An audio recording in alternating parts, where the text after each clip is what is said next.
Semua yang hadir, saya mohon maaf kalau tidak bisa menyebutkan satu persatu Ketua PGRI Jawa Barat. 1 miliarnya nanti kita akan bawa lagi ke Sumatera. Dan kita nggak usah membeli makanan dari sini, nggak usah beli beras dari sini. Kita bawa uang, Pak. Karena yang diperlukan oleh pengungsi hari ini adalah uang. Toko sudah mulai buka, warung sudah mulai buka. Yang tidak punya adalah mereka uang. Kalau mereka makan mie tiap hari terus juga kasihan juga. Nanti kita bawa uang dibagikan agar ekonominya muter.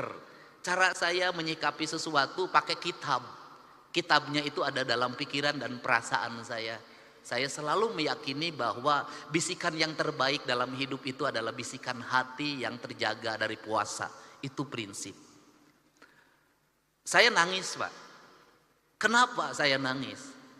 Ada hal yang harus dibicarakan oleh kita. Kita tiap hari ngomong tentang Negara Kesatuan Republik Indonesia. Tiap hari, Pak.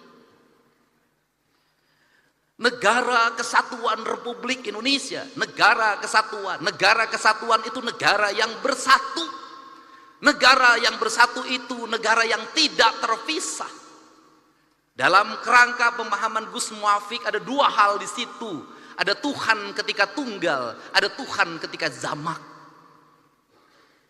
Tuhan ketika tunggal disebutnya imanensi, dan Tuhan ketika jamak disebutnya transendensi. Ritualitas kita sudah sangat taat orang Indonesia terhadap ritualitas. Umroh ngantri, haji ngantri. Luar biasa ritualitas kita. Masjid terbangun di mana-mana dengan indah.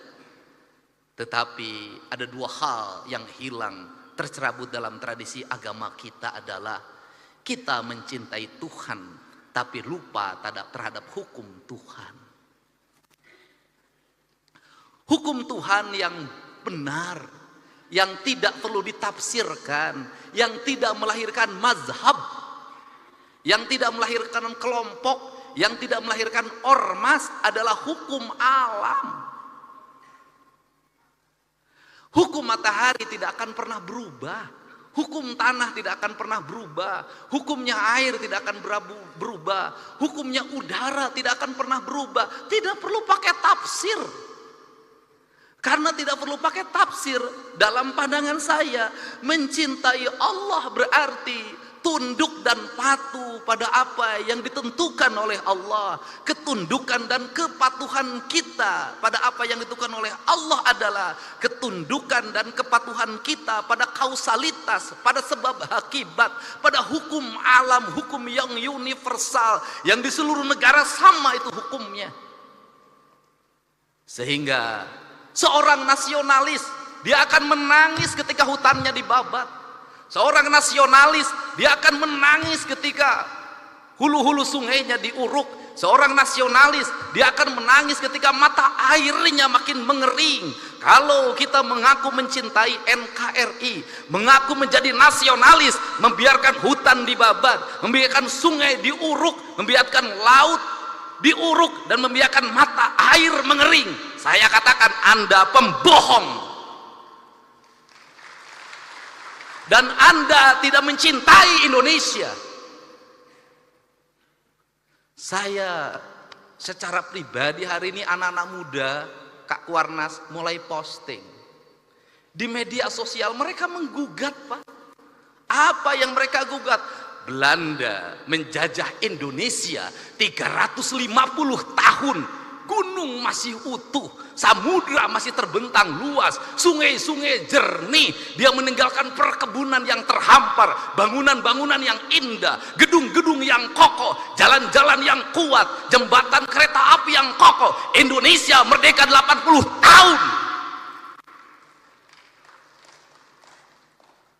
Gunung gundul, sungai keruh, hutang menggunung, bangunan-bangunan hampir tidak ada yang berkualitas, jalan-jalan mudah rusak, jembatan mudah roboh. Pertanyaannya adalah, siapa yang penjajah itu? Ini kesadaran, mungkin tidak layak diomongin sama gubernur, tapi saya mewakili hati nurani saya yang selalu ingin saya ungkapkan dimanapun. Kenapa? Ini problem bangsa. Dan kebiasaan kita ini adalah ketika bencana kita ribut melakukan perbaikan. Tapi nanti ketika sudah musim kemarau lagi lupa lagi. Berbuat lagi. Kenapa saya ngomong begini? Saya punya hitungan ekonomi. Kita dapat dari pembabatan hutan berapa triliun. Kita dapat dari pengambilan pasir berapa, dari pengambilan gunung berapa. Tapi ketika bencana berapa puluh triliun, ratus triliun yang harus kita kerahkan. Rugi.